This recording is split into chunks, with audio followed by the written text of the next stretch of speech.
been a recording is in progress. Here we go. Yes, good intro there, Forbes, and have obviously set that up really well. And in terms of the facts of the interactivity behind it and what we're going to talk about, I've got some sort of very detailed elements to go through, and obviously I'd wish to make sure that this covers predominantly everybody in the room. In theory, everybody should see what they can see in front of them. So let me just move my things around. And let me press that.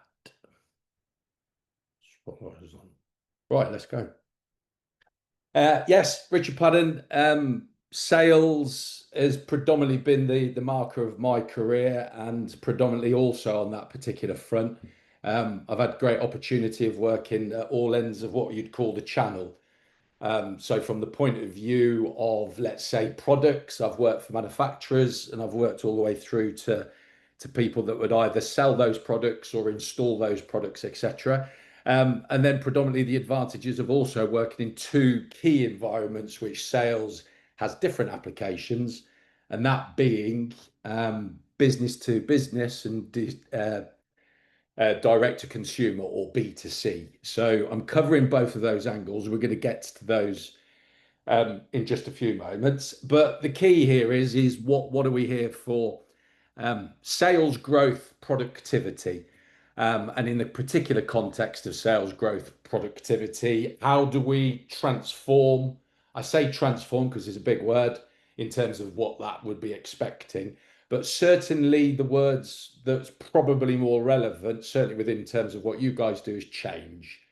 So in terms of what would you change from what you're doing now to what you may do in the future to sort of enhance sales growth, and how the productivity element of that fits in.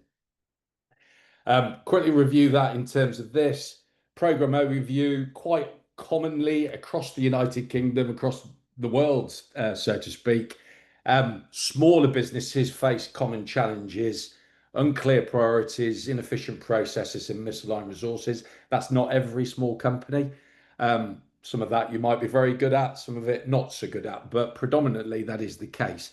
And the reason for that is those larger enterprise organizations, those bigger companies, have more of an infrastructure and the capability to have all of those things taken care of. On a small business level, not so. So there's a fair bit of degree to working through that. And then the obstacles that prevent the profitable growth and the effective scaling, small businesses suffer those. So yes, 4 sessions designed around the optimization of sales operations, but with something really key and core at the heart of it. These are the 4. This is the one we're going to cover today, in terms of some digital first approaches in a kind of a more of a modern environment. Session 2 moves towards conversion optimization, in terms of the fact of, well, you've got a lead, you've got an opportunity. How do you convert that and make that happen in as most productive fashion as possible? Curated communication, in terms of the fact of that communication and how you communicate with your customers, your prospects, what resonates, what really delivers. And sales is one of those with regards to the fact of the way in which you would run your businesses. Sometimes there's the vanity of revenue compared to profit. So me and Forbes were just discussing that beforehand, regarding his own personal experience, in terms of the fact of, well, is it really the sales and the overall revenue number that you're trying to drive, or is it the profitability of those sales, and that being a really key, important part?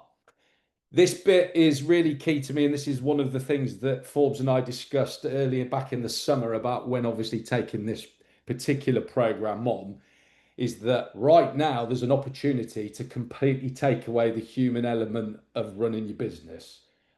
If you've not seen that by your sort of social media commentary or listening to other leaders, you could remove it entirely. This isn't about that. This is not about that. And it's fundamentally something that I don't propose anytime soon.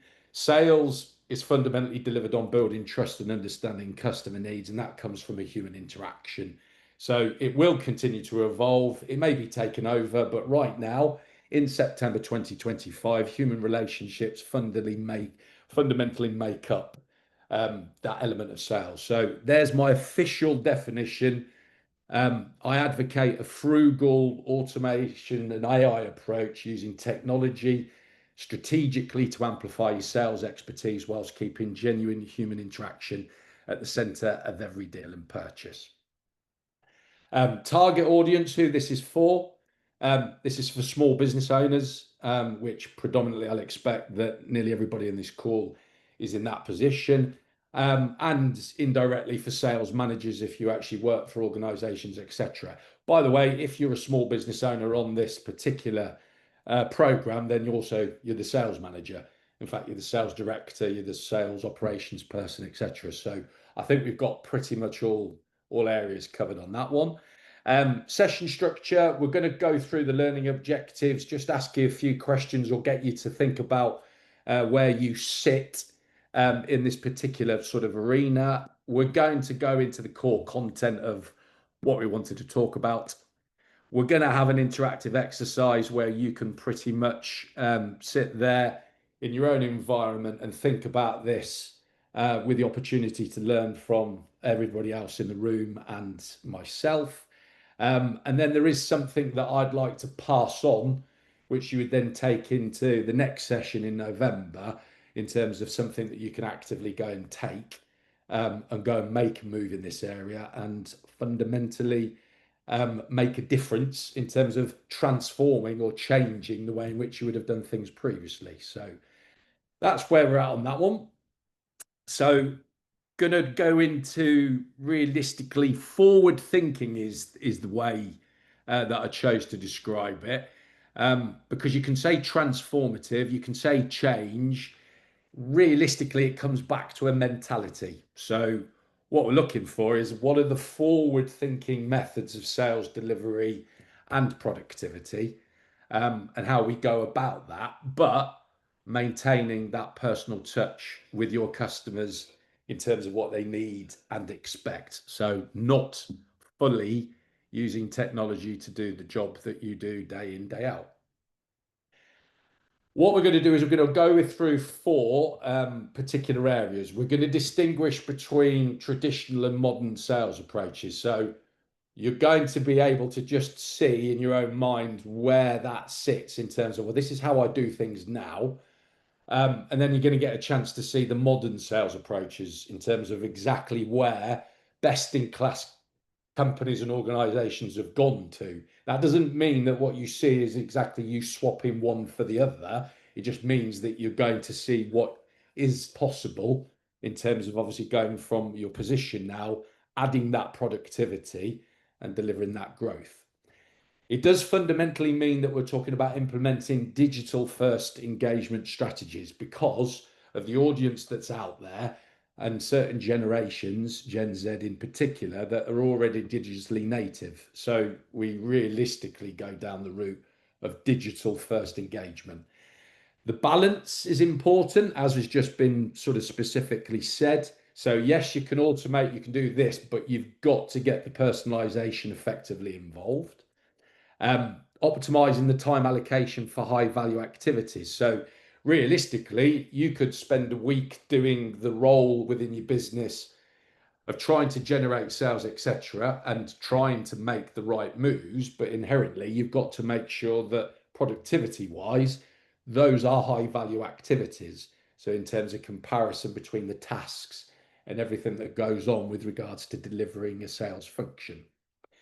That's the intention by the end in terms of obviously what you would have. As a warning, or not a warning, but as a choice, I've used and do use very well openly known terms and terminology that's known within the fields of sales and marketing. I'm deliberately using them so that then in theory that sort of posts something into your mind regarding what that might mean. My reference to that is don't be concerned by it.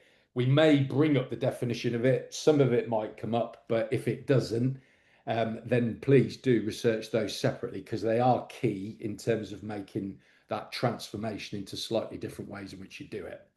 And then the Richard, just for the record, yes, as somebody, just for the record, I may interrupt you if there are too many acronyms because it and can be a I little will make a move to frustrating. make sure that So I I explain. will be on acronym alert. So just I understand that, and I realistically meant that by those terms. So yes, totally, and I thank knew you. there was some kind of acronym police sitting in the background. Um, but just in terms of technology, just to be clear on that, when you hear the phrase technology throughout the entire course, it does break down into the sort of collective nature of technology in a general sense, but that could mean digitization, automation, AI, agentic AI.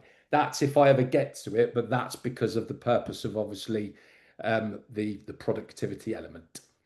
So let's deal and start with, and we'll obviously get you guys to kind of look at it in terms of these two particular fashions. But you've got traditional versus modern sales methods in a B2B environment. Before I get to that, I realistically just need to understand from the number of people that's actually in the room, you're going to be, your business is either B2B or D2C. So just do us a favor and put in the chat whether your business is a B2B or a D2C for me, please. And I just want to get a synopsis of what we're in, B2B or D2C.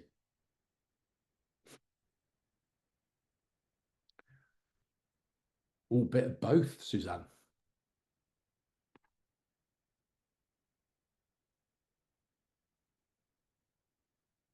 B2B, B2C.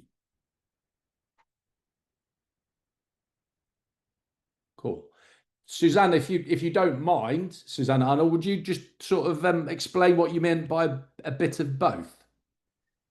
Yeah, no problem. I'm a copy editor and proofreader. So I work for businesses, I work for corporates, but I also work directly with authors who are self-publishing, which is a little bit sort of consumerish. Agreed. Thank you for Sort the of. yeah. No, no, definitely. Yeah, because I've obviously usually align it and say, well, it's either one or the other, but that makes sense in terms of how you're breaking that down. Okay, well, just to say there's a split there, which is a good split. And what I've done is I've broken this down into both. So we're gonna go through B2B on most common elements, and then we're going to switch it around to the B2C. So if dealing with regards to traditional in a B2B sense, I'm not covering absolutely every single one or every single method, but I would hazard a guess that those four areas are quite common for you in the room with regards to obviously how you go about your day work with regards to growing your business on a business to business approach. So commonly, and the phrase cold calling is there, yes, but it's cold calling with a difference. It's cold calling without research. It is commonly known as the phone book approach.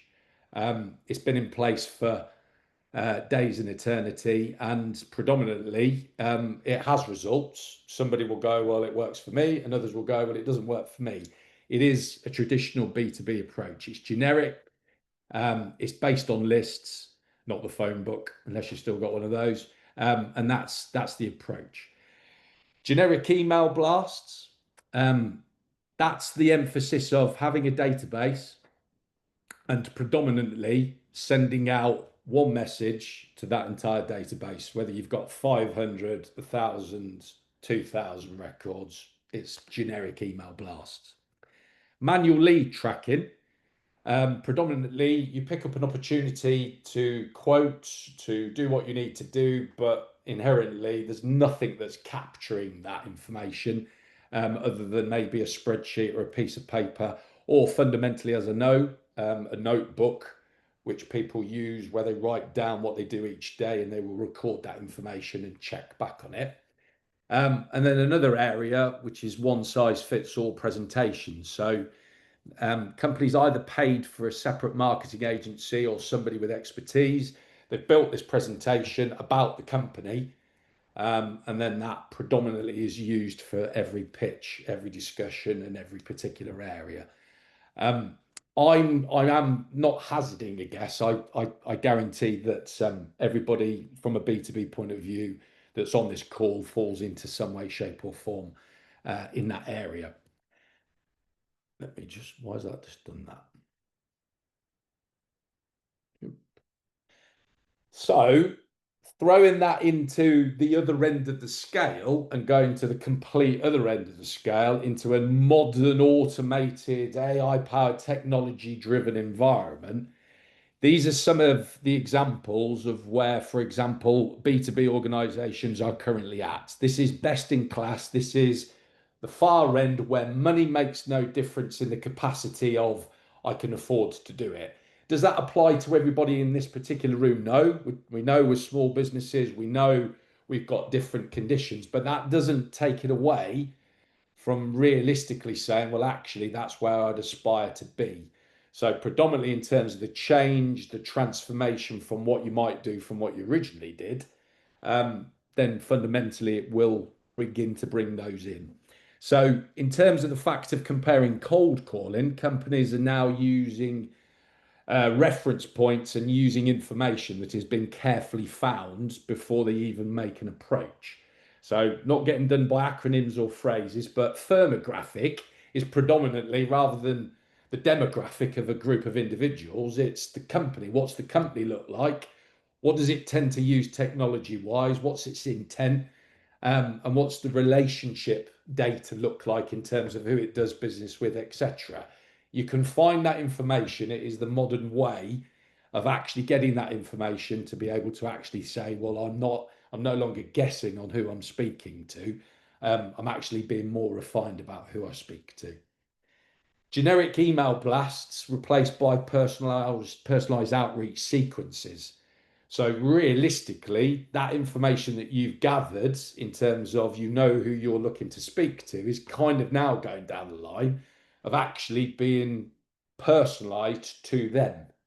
So it isn't the broad email blast about one subject. It's actually about information relevant to them. And equally on top of that, it's about multi-touch. So I'm pretty confident that everybody in this room can sort of build up a level of content or communication, and then they send out a message or they communicate with a potential database, but they send one message out and they then look at the results of what comes back. B2B has changed over the last 10 years. COVID got involved, but just to give you a stat, 11 touch points are required before a B2B individual typically responds or gives you the opportunity to quote. So putting one email out or one call out or one something out isn't effective. 5's not even effective. It is quite subject to the sector you're in. Very important to actually stick to a campaign that is dedicated and is more than obviously one instance. Automated lead scoring, just to say, is in terms of the fact that the technology now has the power to say, well, there's 1,000 people, 1,000 organizations that are potentially viable for my product or service. But actually what then tends to happen is that, well, then what is the actual number of those that really are? And on that particular element, the technology can say, well, out of that 1,000, this is the 100 to go and speak to. And that's based on all of that data.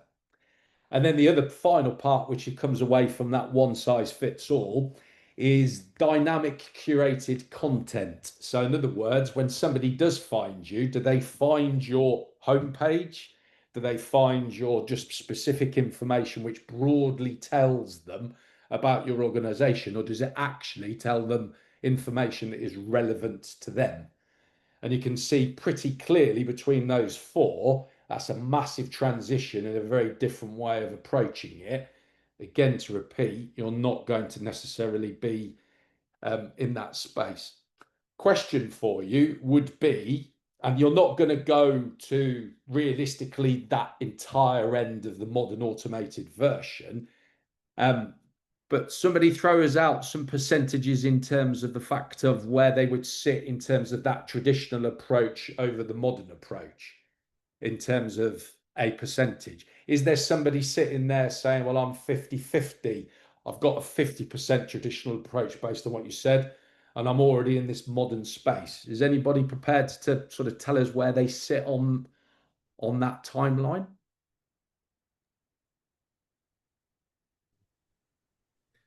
Yeah, I'm sorry, I've not got my video on because Okay, that's fine.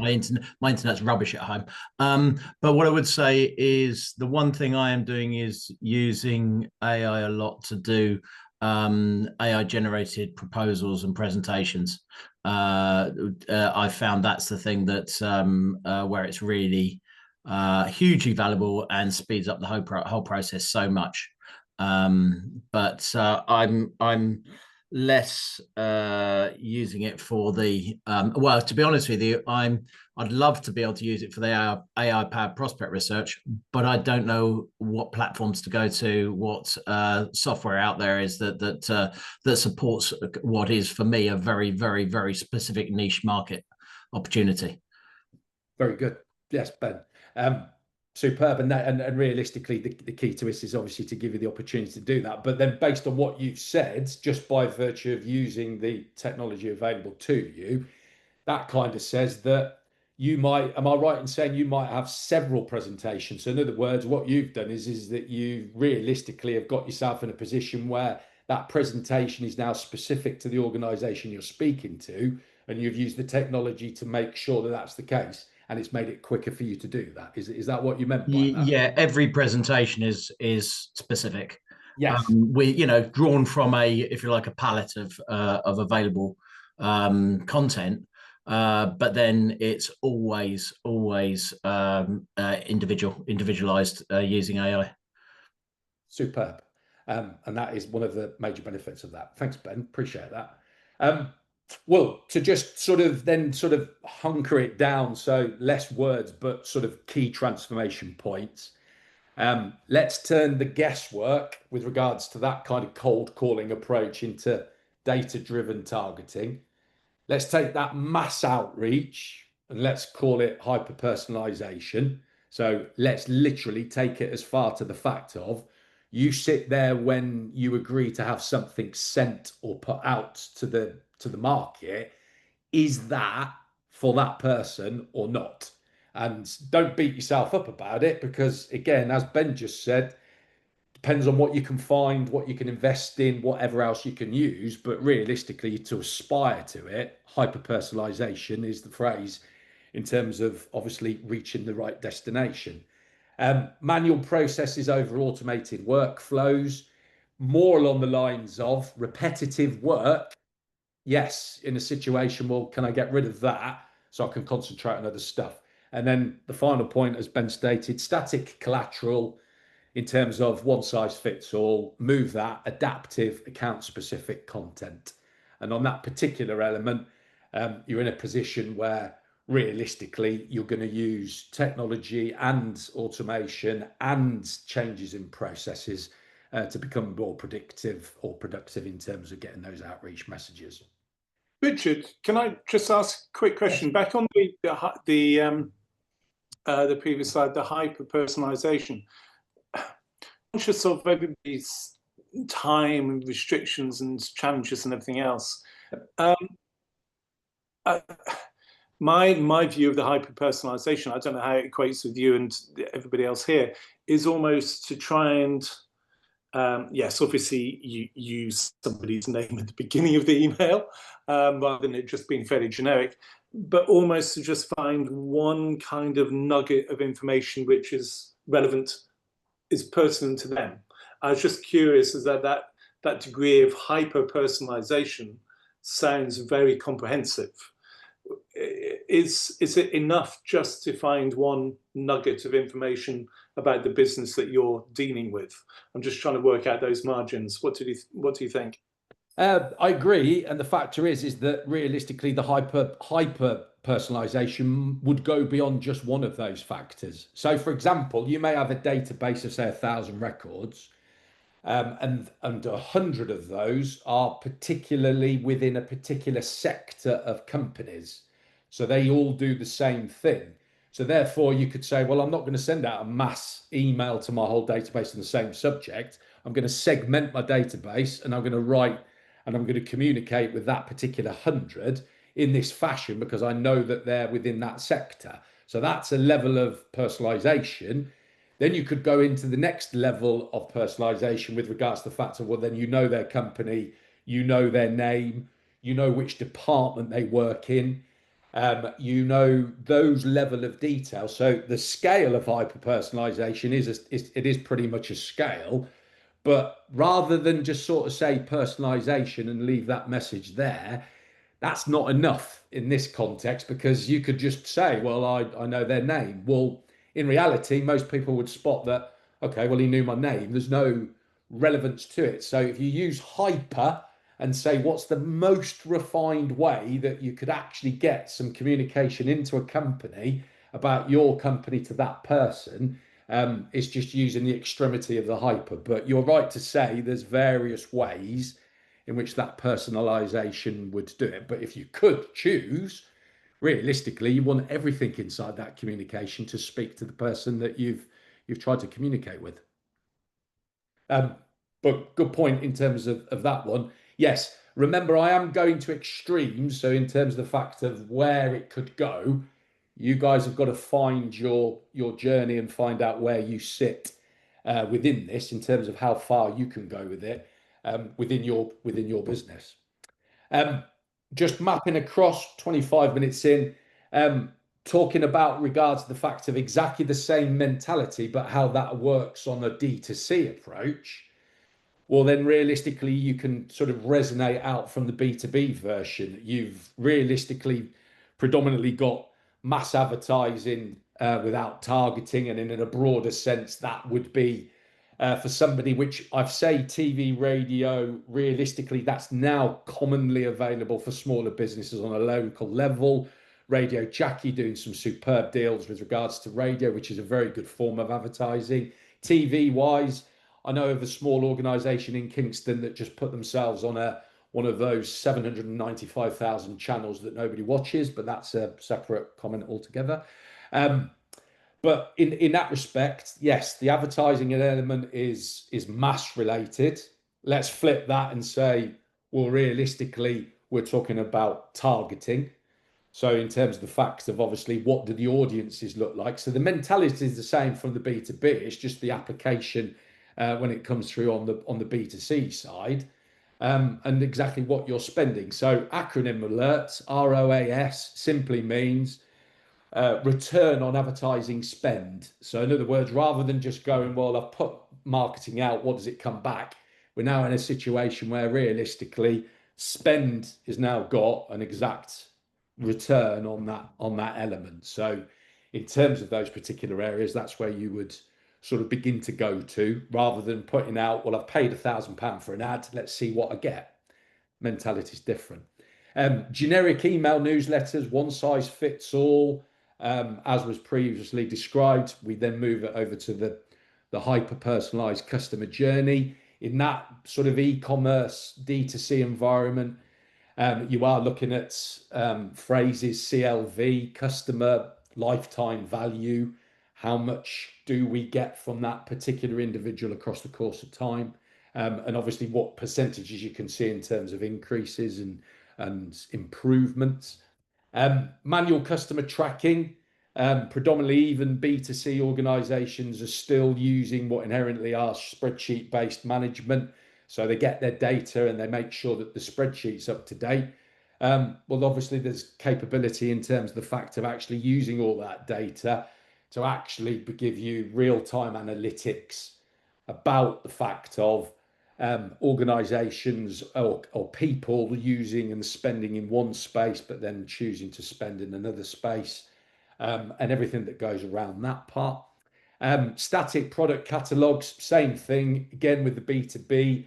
Are you giving something to somebody that you want to give them, or are you giving them what they want to see? And realistically, the capability of the fact of things change rapidly in B2C. One product's in fashion, then it's not. Making sure that what you've got is front and center and is on the right level for those particular individuals at the right time. So there's a variety of ways of transgressioning and taking the learnings from a B2B environment, taking that over into the B2C, and the same vice versa. And those transformation points predominantly key in. Demographics is key in B2C. What's the behavior of those individuals? What are they doing? Mass marketing to mass personalization. This one's pretty key. Gut instinct to data-driven decisions. Somebody can step in here to kind of give the room a little bit more of a concept, but an awful lot of B2C sales is based on what the individual person believes is right, based on their gut. So in other words, they kind of go, no, I think this product's going to be right for this particular sector. So let's put that front and center. Predominantly, the modern way of doing that is going, well, let's take the personal side out of it. Let's make it data driven to make those decisions. Going that route realistically means you haven't got the mind share to constantly be thinking on that level. You begin to trust the data, and that one of those, as an example, has a really big positive sort of effect on productivity, because you're not constantly thinking, am I doing it right? Am I doing it wrong? You're trusting the data, which gives you the chance to move on to obviously more better thinking that might have an effect on your company.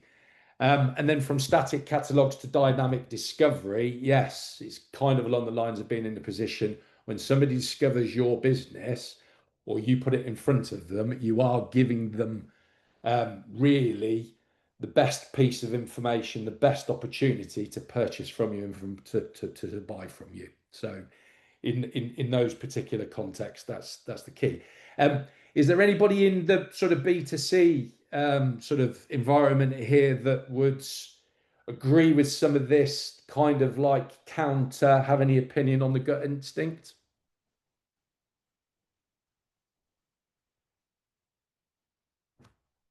Nope, fair enough. In the context of obviously going forward and in terms of where we would go with that, predominantly in terms of the change and the change from traditional into a more modern version, I will admit it's more of a challenge on the B2C side than it is in the B2B. There's more subtler ways to make those changes. In B2C, there's some fundamental changes that you'd have to make. So that's the reference point to those two. 31 minutes gone. I wanted to deal with regarding what I said at the start, which is the digital first engagement strategy. So just to say to you, there's one framework which covers B2B and B2C, but there are two different applications. So let's just deal with the universal sort of principles about it, which resonate based on obviously what we've just gone through. But research first. It's realistically the case that the modern version and the modern productive organization spends more time in the original instance of researching and finding out about their prospects and targeting before they actually go and do it. So the sort of desire to get out there and push the name and go and do what you need to do for your business on a growth level and to generate those sales can actually be hampered by avoiding that first sort of step.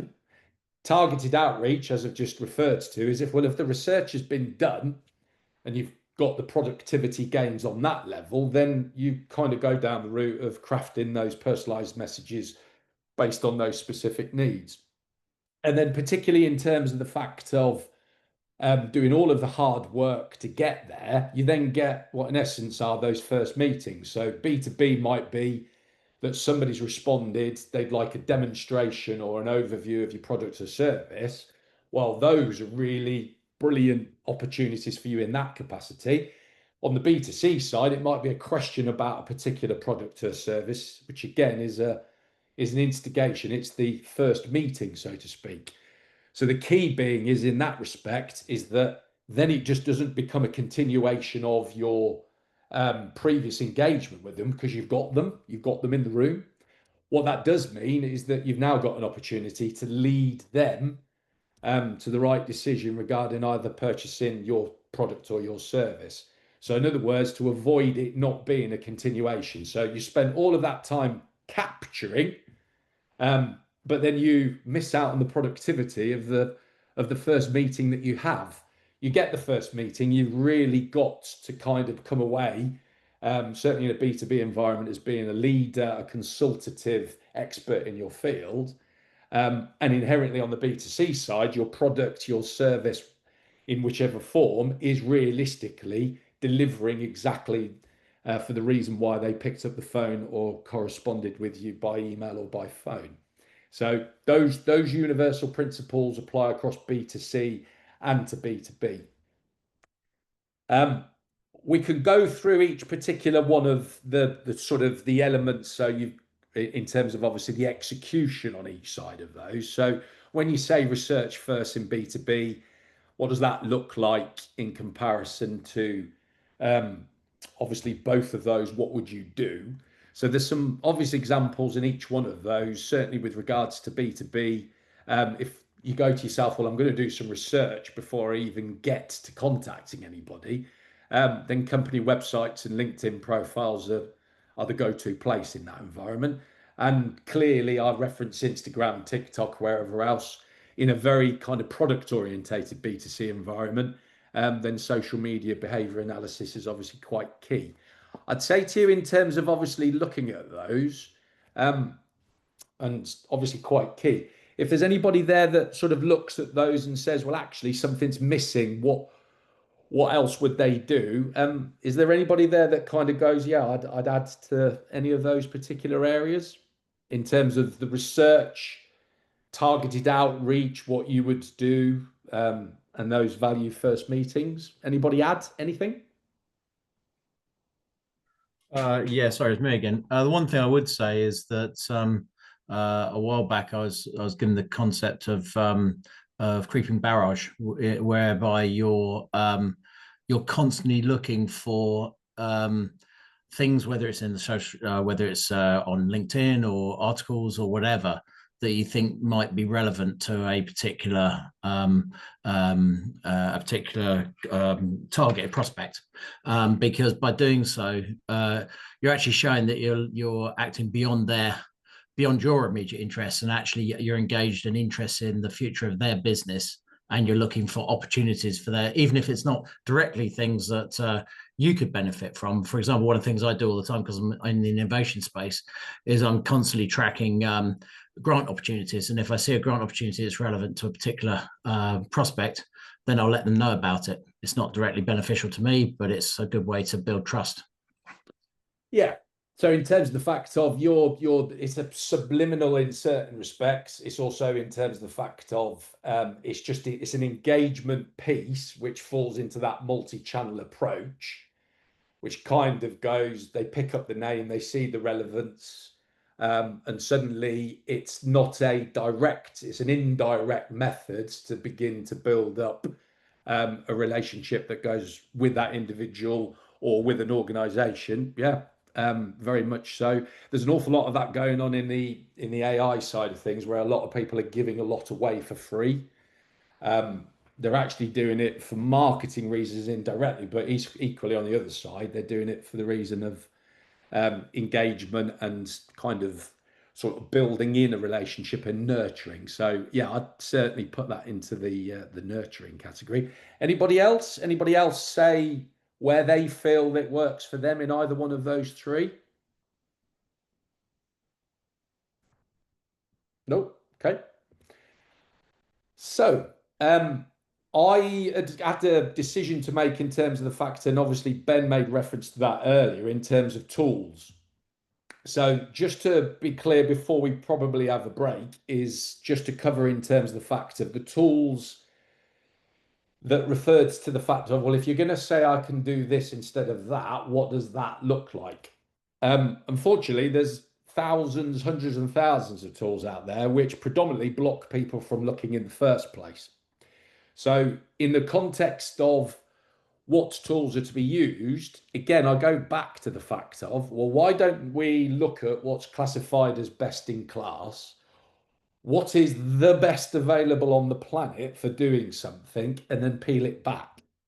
So the three that you can see in front of you, realistically, are substantial players in the market for tools in delivering assistance in sales growth and being more productive about what you do. I would hazard a guess that LinkedIn Sales Navigator is well known enough And this, by the way, obviously on a B2B. Zoom Info is a market player and has been around for a considerable amount of time, and Apollo.io is another globally established one. What does that mean to you? Fair enough. LinkedIn Sales Navigator. You're obviously in the coming weeks and months before we get to session 2, realistically going to have to spend a degree of time just to have a look at what Sales Navigator is.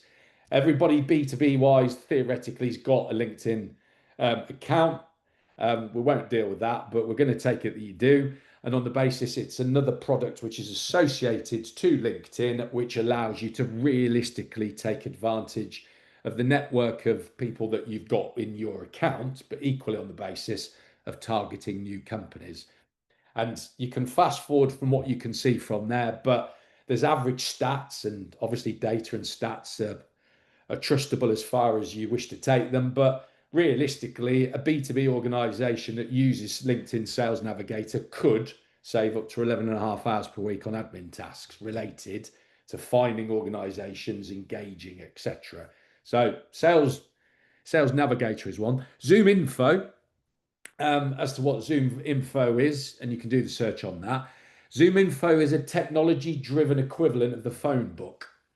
It's predominantly a system of which literally drives information, scrapes websites, takes information from every digital source and provides it in a way in which you, as an individual company, could talk to it via its software application and get information about a business, a company that you'd like to work with. So in the capacity of that one, you've gone from having a search online for a company in a particular area to being in a position where you pretty much know everything about that organization in terms of what it does, who it is, who it communicates with, and everything that goes around that particular piece. Flip that on its head, Zoom Info also provides the information of the people that come to your website. So, for example, if you had your website and individuals obviously visit it, it's a type of software and application which would be able to give you information about who that person was who visited your website and what they would do once they got there and where they went. Apollo.io is an extended version of a Zoom Info where it's doing the same thing. It's scraping the entire globe of all of the information, but it's actually then helping you communicate. So it's got millions of pieces of information and data regarding certain organizations. It helps you actually say, well, I would like to actually talk to this group. We think you should be communicating with this group. And it will assist with regards to, for example, email campaigns in terms of delivering information to the relevant people who should want to get involved and buy from your business. And again, the results, realistically, that's as they state, would produce it. Now, are you all going to go away using LinkedIn Sales Navigator, Zoom Info, and Apollo? No, you're not. And on that particular basis, just retain those 3 in mind. And I know full well that if I asked the question, somebody'd say, well, there are other ways I'd do it and there's other systems. At the end of this session, the takeaway session that we're going to do is going to deal with this specifically. So if you kind of go, well, that's not relevant to me. No, we're going to get the ones that are relevant to you in terms of the facts of what you might use, particularly going forward. What I would then throw in is obviously then saying, well, the B2C side, completely different. So those 3 predominantly, that comes from research. Those 3 systems, softwares, tools, whatever that you've got in front of you are the way forward with regards to obviously communicating and prospecting with regards to your B2C environment. So the Meta Business Suite, I hear it so many times. Yes, I post social media on Facebook and we do some ads. Well, Meta's Business Suite is a phenomenal piece of equipment. It is a rather significant software platform, and on the basis of that, it's about the fact of actually getting into it, using it, and making it more worthwhile. So in that sense, when somebody says Facebook, Instagram, do they really mean Meta's Business Suite, or do they just mean exactly as I just stated? Richard, Liz has got a question, and then maybe after that we look at having a little break. Yeah, because we'll be on 45 minutes. Yes. Yep. Liz. Thanks. So it's on the B2B stuff. So mine is training to councils, and councils often will have things like their corporate plans in PDFs. Do any of those bits of software that look at things, are they able to dig into the PDFs, the corporate plan for a council, or the documents that they use for meetings? In terms of, and what information is being trying to be extracted? What information is being looked for? Yeah, so what I'm interested in is if a council has a corporate plan that includes things like, we will ensure, I train councillors. I am a councillor in Kingston. I train councillors outside of Kingston. So it might say something along the lines of, members that are well placed to deliver what they need. I don't know, words to that effect, better words than that. In other words, But it would be embedded in a PDF yes, rather than on a website. yeah, I get you on that. The answer to that question is yes. So, for example, there is generative AI tools which everybody knows of, ChatGPT as the sort of the original, and several others, Anthropic, Claude, whichever else. Those realistically have tools within them that can help with that. But what's moved on in the last 12 months is a different form of generative AI model, which would allow you to build your own data set. So if I said to you, you'd have the capability to take all of those PDFs that you've got from all of those councils, you can then place those into a repository, and then you can ask AI the question regarding that data set. So in other words, it's not going out to the internet to answer a question or scrape the globe. It's actually analyzing the data that you've provided. So if you go with a particular phrase, does any of these PDFs have information related to this subject? It will analyze all of those PDFs and then basically give you the reference point. So you can very quickly and productively, just as seems like you're trying to say, literally just remove all of the other language and just concentrate on the bits that you're looking for. And post the event, just to say, anybody who has tools questions with regards to sales productivity, we are going to be in a position after this that we will communicate. So you'll get an opportunity specifically for your business to kind of ask the questions and deal specifically with the bits that you want to do and what's relevant to you. So that was the choice I had. You can see in front of you the 6 that I've chosen. They're global leaders. They're not all going to be relevant to you. We will need to peel back and find what's suitable for you and your business, both in terms of capability and cost. Thanks for that, Liz, and thanks for that, Forge, because that does bring it to an end. First half, 46 minutes gone. I will press pause. Are you saying 5 minutes, Forbes, or 10 minutes? We'll give it we'll give it 8 minutes, so we come back at 11. Makes it a nice round number. We'll come back at 11. See you shortly, guys. Thank you. I'll put on pause. Stopwatch is back on there. Welcome back, guys. I'm wary of the probably some in certain capacities, some of the information that you would have read and seen, etc.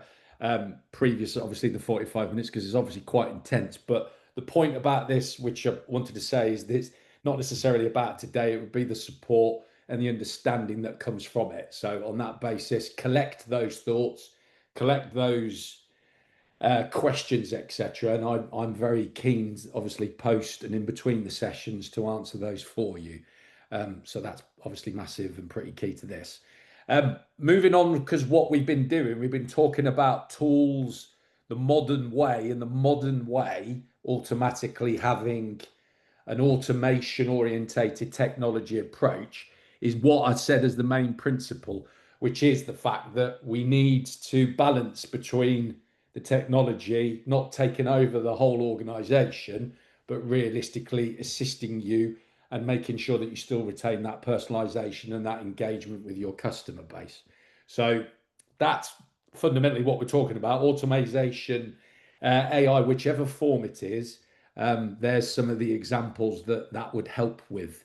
So this is about productivity engaging automation, engaging the technology-driven tools is going to exponentially make a significant difference in your productivity regarding how you grow the sales within your business.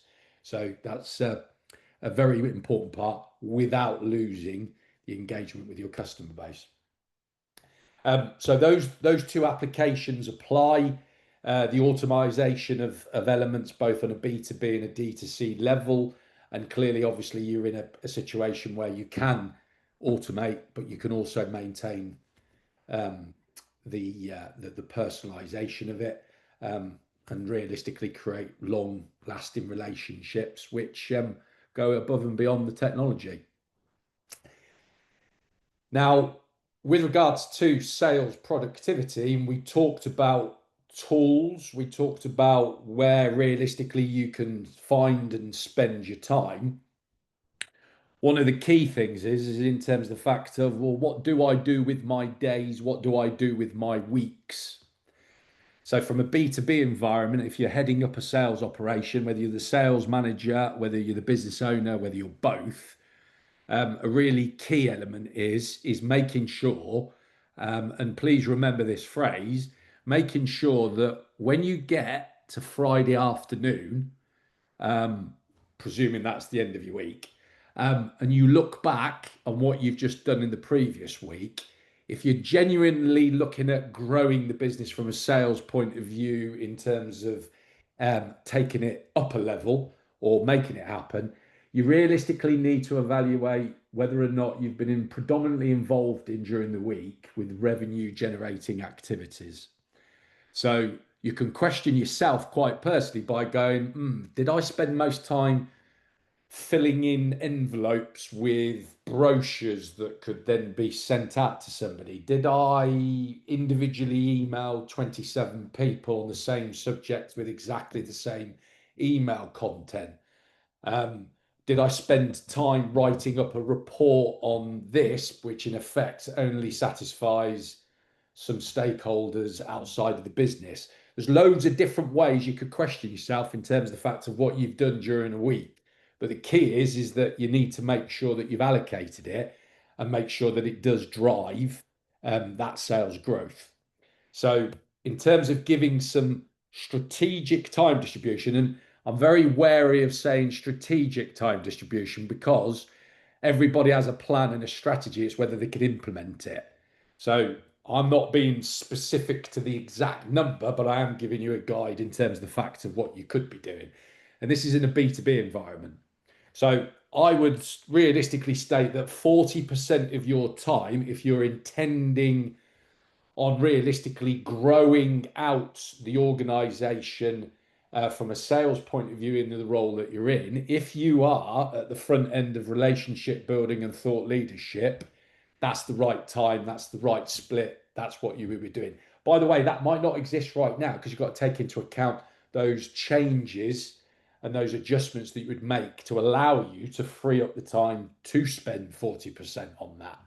And the reason being is because if there's more predominantly time spent on that, the outcomes that come with it pretty much drive that sales growth that you're looking for. 25% pipeline and performance analysis, A/B testing.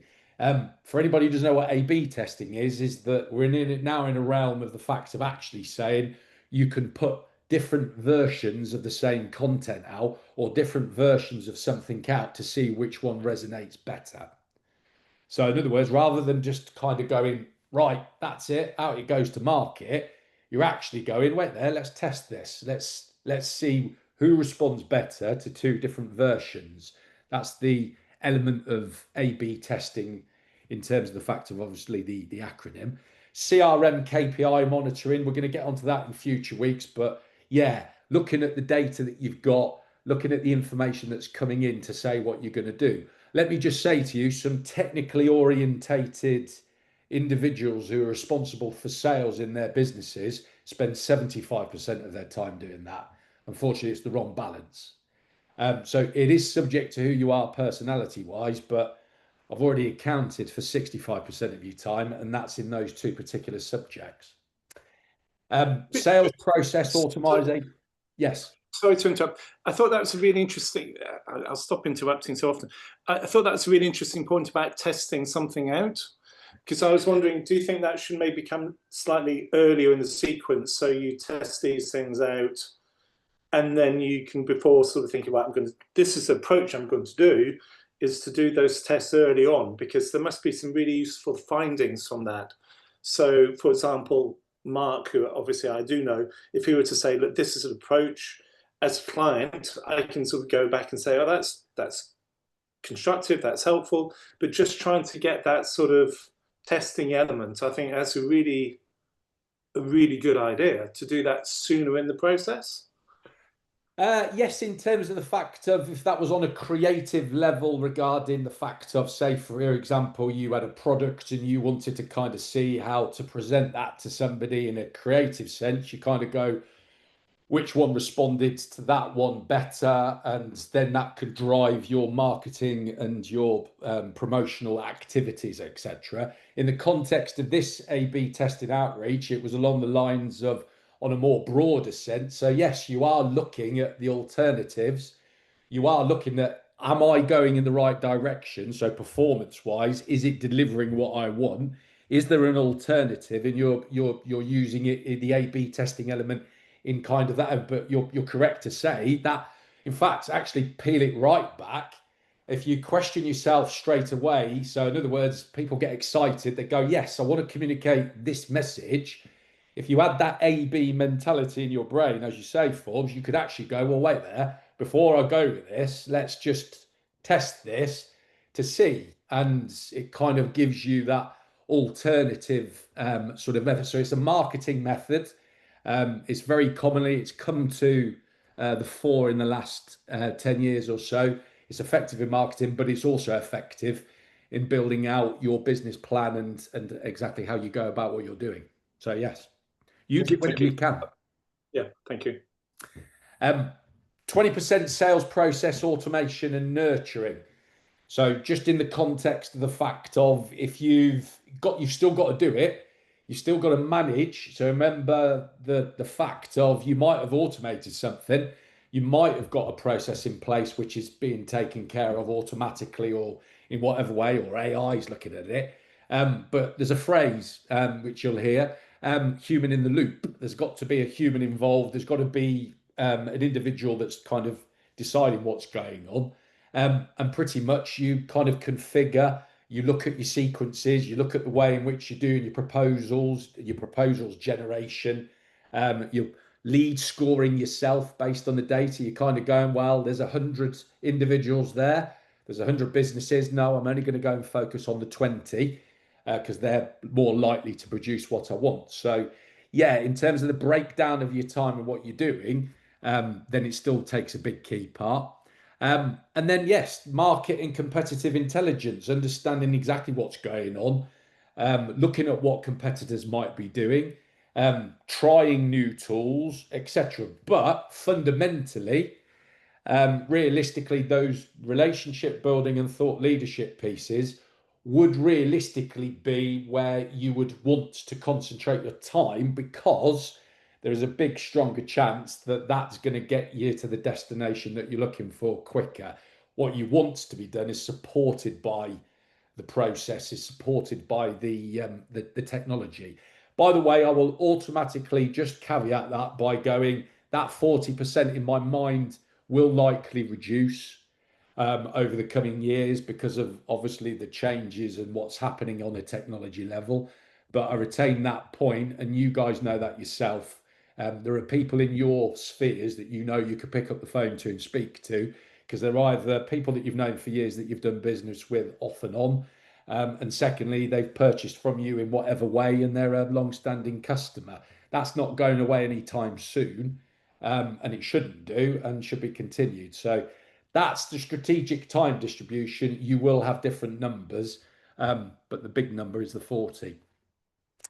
Time blocking strategy. Anybody who talks about productivity, what you're going to do on that particular front, just to say to you, time blocking is a effective tool. There's the Pomodoro technique. There is task batching. There are so many time management productive tools out there. Realistically, there's a whole course which actually I do on that particular subject, but the one that I know that works best in terms of predominantly works best is time blocking. So in other words, you're just basically saying regarding your calendar, I'm going to do this in this time frame, in this section at this particular point. Now, it can go to extremes. You could get, and as has been done previously, I've seen somebody that did a little bit of coursework come back. They printed it off from 6 a.m. till 6 p.m. They had every 5 minutes detailed, and they filled out every 5 minutes. All that did is just explain how they think. I'm simply saying as a tool is you start to block in terms of periods of the day. So if you're going to apply this sales strategic time distribution on how you go about making yourself more productive, then realistically, the bare minimum you could do is split it out into 4 periods of morning, lunchtime, afternoon, and evening.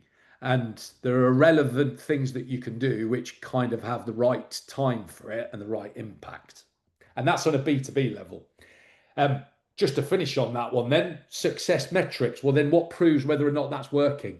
So just in terms of the fact of pipeline value and deal velocity, pipeline being, well, realistically, how many opportunities have I now got by working this way? And realistically, the deal velocity, how quickly is somebody coming into an engagement with me and then becoming a client? Average contact values, well, realistically, you've engaged with existing customers or new ones. What's the actual contract value? What are you generating from them? And obviously then going back to the CLV, what's the long-standing time and the long-standing value of those? Win rates and sales cycle length, yes. How many are you winning and how long is it taking you to get them? And finally, stakeholder engagement depth. How interconnected into those clients are you? How deep are those relationships? Remember, I'd always led with B2B then into B2C. So the B2C side of this is slightly different and has a different emphasis, particularly if we're going to accept that the digital engagement is the method for obviously delivering what's needed.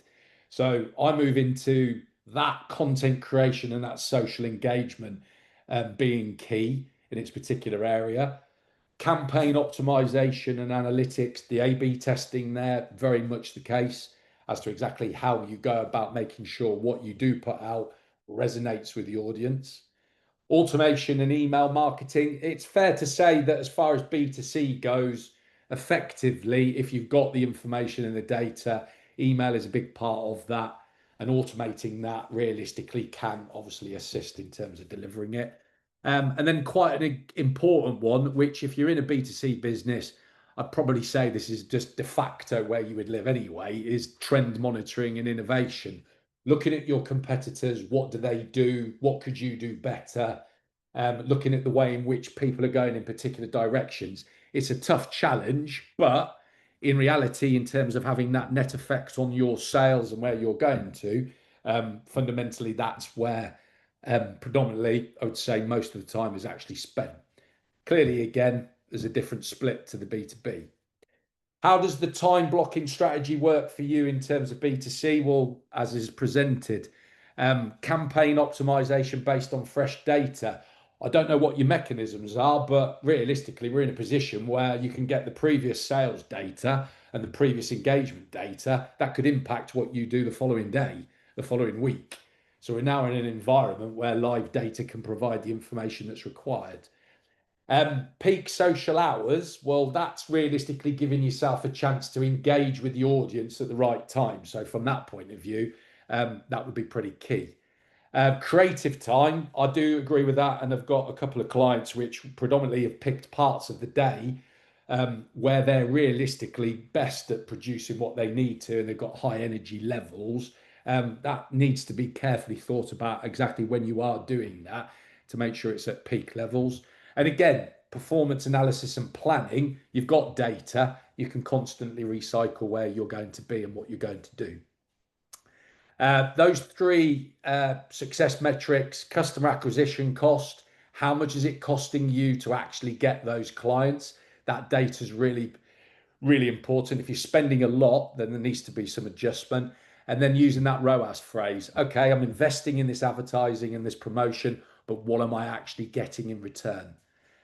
Engagement rates and viral effect. What are you putting out there? What are you doing? What's the effect on the market? And then finally, the velocity and the conversion. So in the same way B2B applies and a lead comes in, how quickly do you get them converted into a sale? Clearly, obviously, the same applying on a B2C level. How quickly do they become a customer of yours? So in that sense, that covers it in terms of the fact of where you would sit on those two.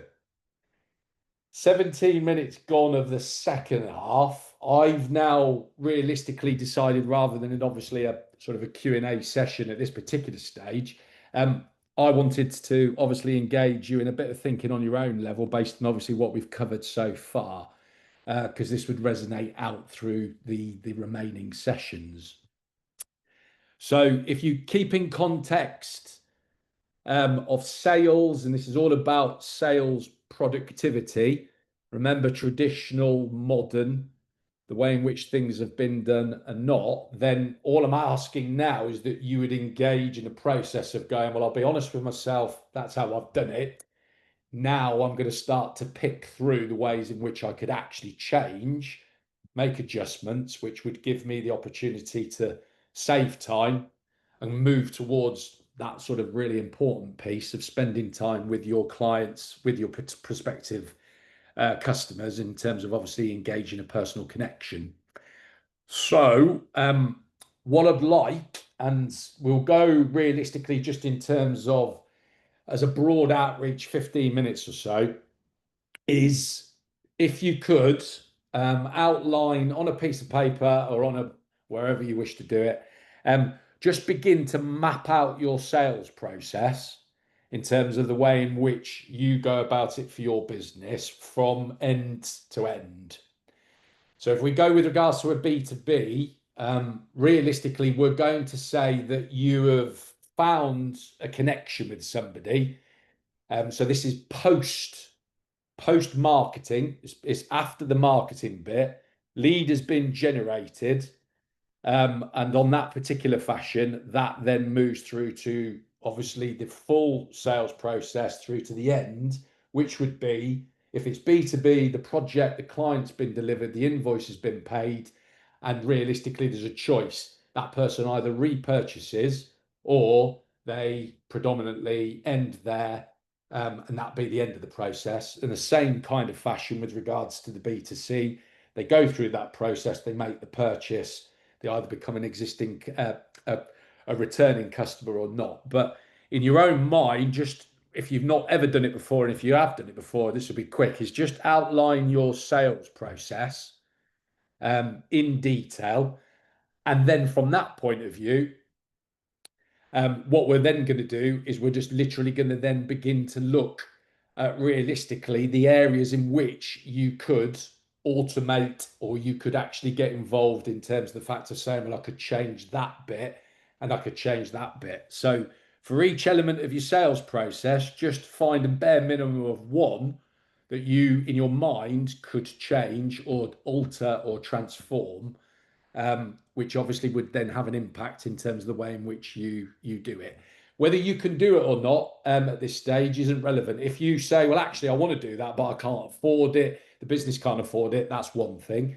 Or if you don't think that you're trained in a particular area, that you can't do that either. No bars hold, no limits. It's more along the lines of look at your sales process and identify some areas in which you could do and make those changes.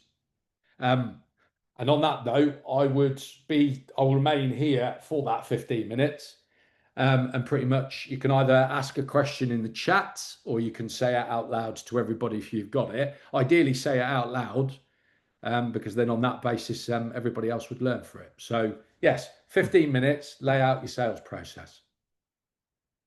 Could we, pardon me, just conscious of the time, can we possibly streamline that down to 10 minutes? I'm conscious that it's 20 past 11 now. So if we can kind of make it around 10 minutes or so, that would be amazing. Okay, no problem. Thank you. I'll leave the recording going.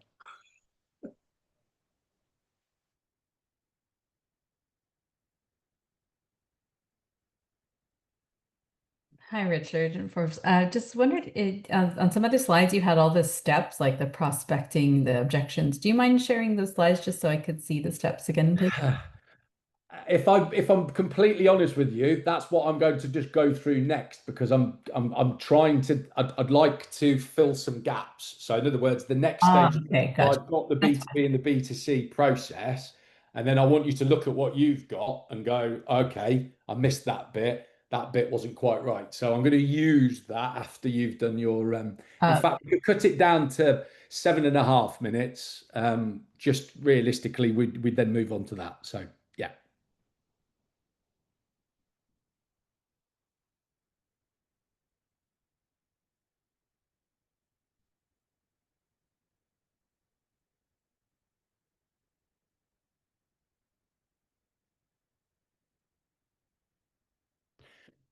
But just in answer to what you just said, to give a tip, you did see it.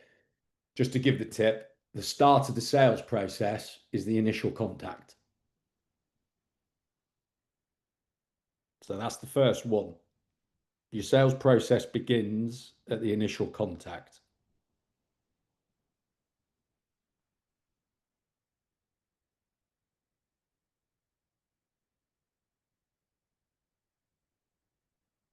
Yes, Liz. Thanks. So is there an automated way of finding? So what I'm after is democratic services officers in local councils, which tend not to be listed on websites and things like that. So can AI or something else actually find those people and email addresses? Yes. So that kind of forms the bit I'm dealing with here, is in terms of the fact of you've found that person. Right, yeah. And you've had a contact with them. So in other words, pre-marketing stage, that marketing element of what might be with regards to lead generation or finding those right people, we've been through that process. You've already got to the stage. So. Right. I was going to say, yeah, because at the moment I don't have a sales process because I'm only just starting. So Okay, so I would say this is really good because I can set it up right. yes. So actually, this is perfect. So you should actually, in your own minds, using that stage process, go, well, you've picked the person you want to speak to at Mole Valley District Council and go, right, okay, now I've got them. What would I do? How would I break down that process? Cool.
Let's give it another 2 minutes, and then and if you're not quite there, that's not a problem. Timings wise,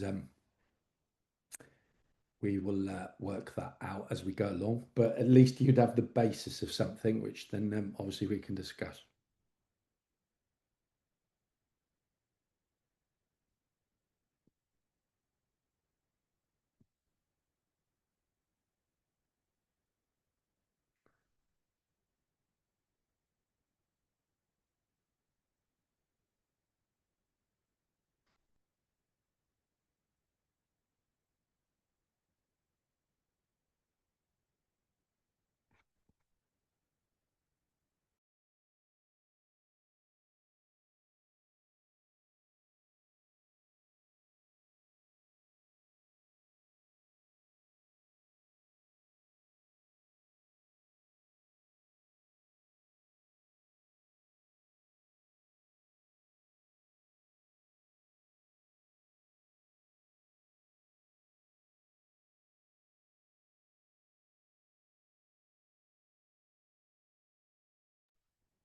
Right, 30 seconds and we'll carry on.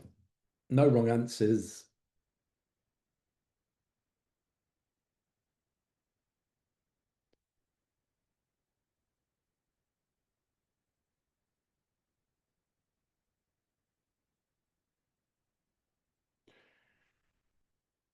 Right, let's go. Hold it there in terms of obviously where you've got to. Maybe predominantly, if you've done it in a way in which I think you'd have gone through stages and you may not have got completely to the end. Others go in different fashions. They go to the end and then come back. There is no wrong and right. The point being is that as long as realistically we get to a point where you've identified what is a productive sales process, then the result is the key in this particular fashion. Just pop that there. So let me give you the streamlined sales process B2B. I'm just going to fire through this particular part and give you some examples. This gave some time frame. So we just talked about, gave that away at the start, but realistically your sales process begins at the initial contact. Now you will find organizations, marketing experts, sales experts in an audience that would actually say, no, your sales process begins when you start to communicate your messaging and in a kind of a marketing environment.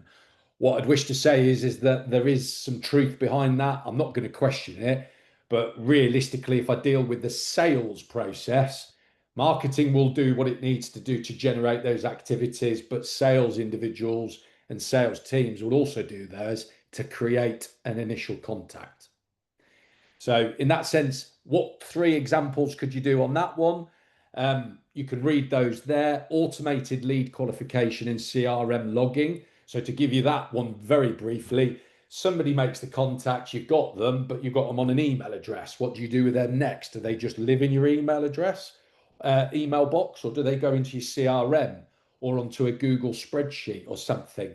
The opportunity is that you could have, no issue at all as an example, emails that come in and instantly get registered on your CRM. Therefore, taking out the time for you to process that. That's one perfect example. Discovery calls. I'll just choose each one of those. So you've got the initial contact, you've got discovery calls.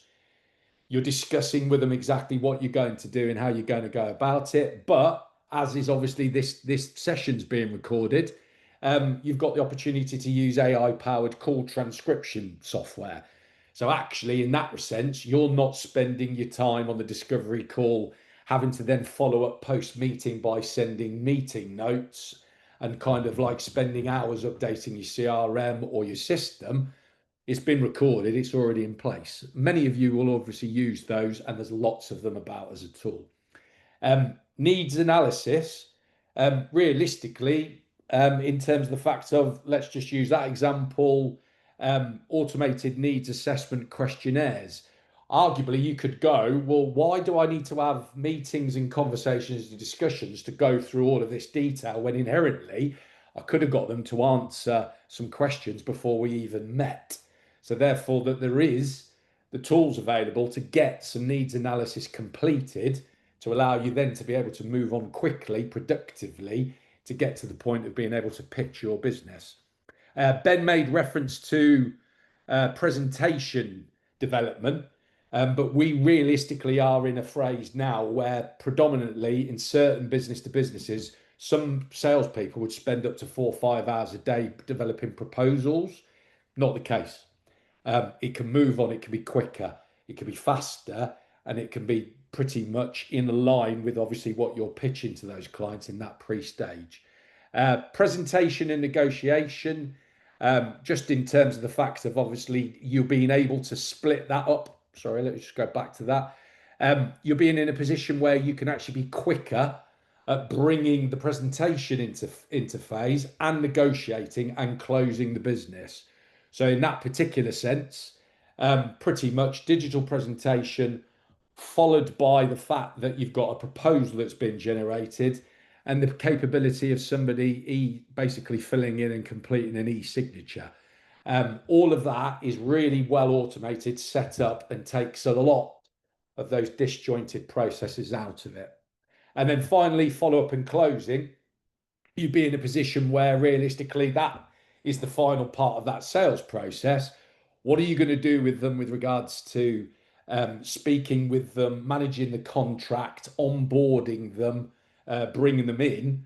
That is quite an onerous thing in your own fashion. You can automate those elements to make sure that you can literally, as soon as somebody becomes a customer, they move into what is in essence the retention stage. You acquired them.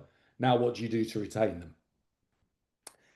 D2C example, just in terms of the facts of obviously where that sits. So yes, you've had your initial engagement. This is your process. You've got automated ad targeting and customer segmentation. So that process would get you to that initial engagement much quicker.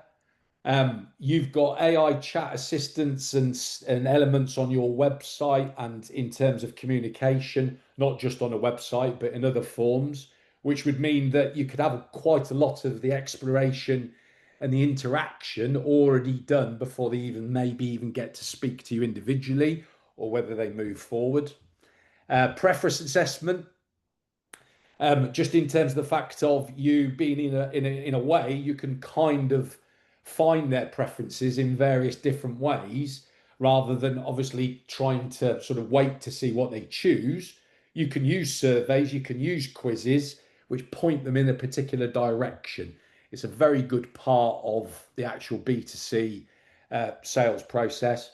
Offer generation, wouldn't need to explain that one in terms of the fact of clearly, obviously, making that slick and operable. The checkout and conversion, making that simple, easy, and actually one of the most important parts is the cross-sell, upsell element, which Amazon is a world-class performer in that point of view. Yes, you want that, but do you not want this as well? And the post-purchase and retention. To finish on it, a sales process is there to acquire new customers, but it's equally there to, when you've won the customer, to actually retain them.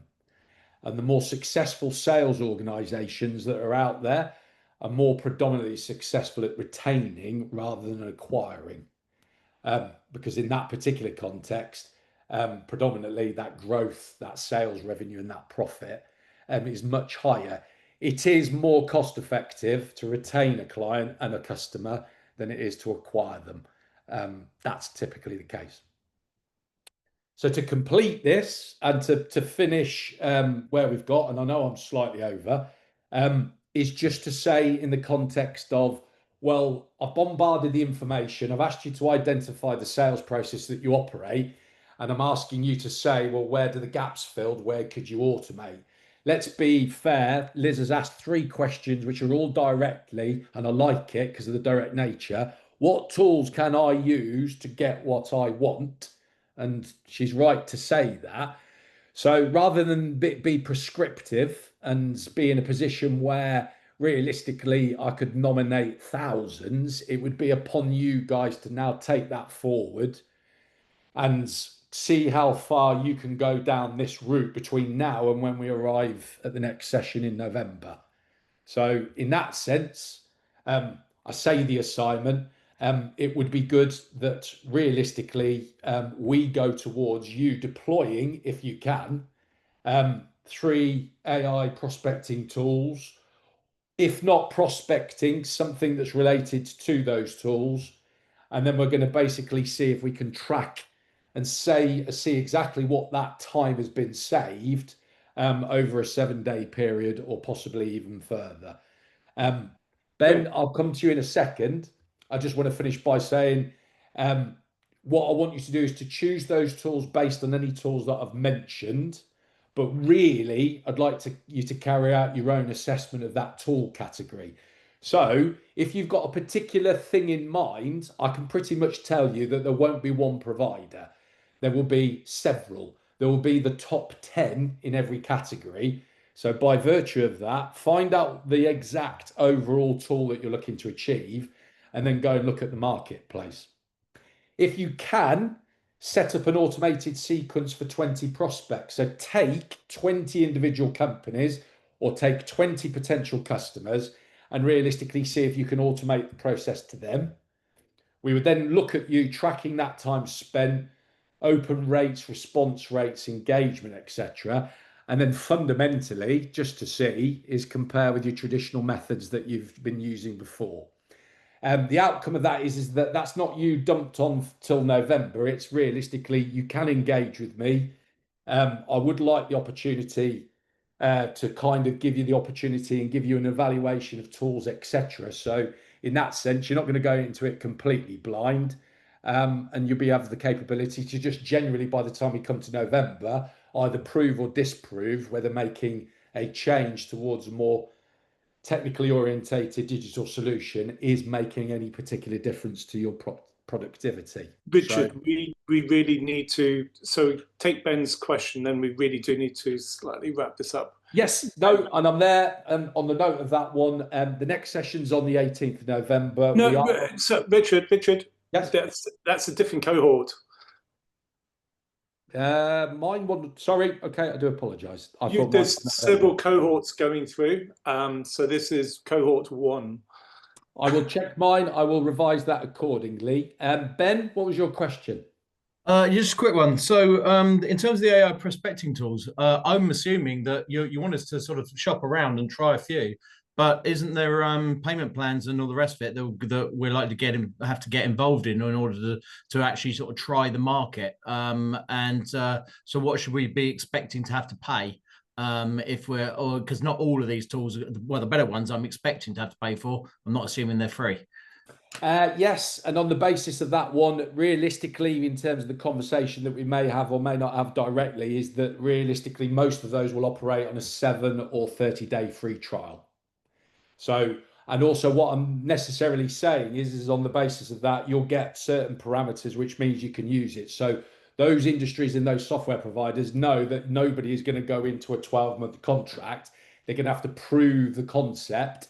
They're going to have to prove that it actually works. So no, that's why I'm comfortable in saying you can pick a couple of tools, 1, 2, or 3, and you can then just use that fundamentally across the course of 7 days. If you actually get 30 days free trial, that gives you more of a possibility of using it. And frankly speaking, if it works and it's cost effective, I would trust that you may make a decision to go ahead and use it. Yep, thanks for that. No worries. Yes, apologies, I am over by 10 minutes, maybe longer. Sorry, Forbes, but on the note of that one, my details are down there below with regards to it. And on that, I would say with any of this, this is not unguided up until the next session. Realistically, I would support you. So you're free and open to ask as many questions as you like. Thank you very, very much, Richard. We will be circulating the slides afterwards, and we will be getting this recording up onto the website so you can listen to this again. There's a tremendous amount of content here, so thank you for that, Richard. I do think it's kind of, once you've kind of taken note of this, is to maybe kind of go back and listen to what Richard has said. As I say, I think there's a lot of constructive parts to this. Like everything in life, it does need a certain degree of homework and it does need a certain degree of you kind of just testing it out. But I do think there's some really, there's a huge amount of kind of good pointers to how we can try and improve our sales funnels at least. So thank you, Richard. Really appreciate your time here today.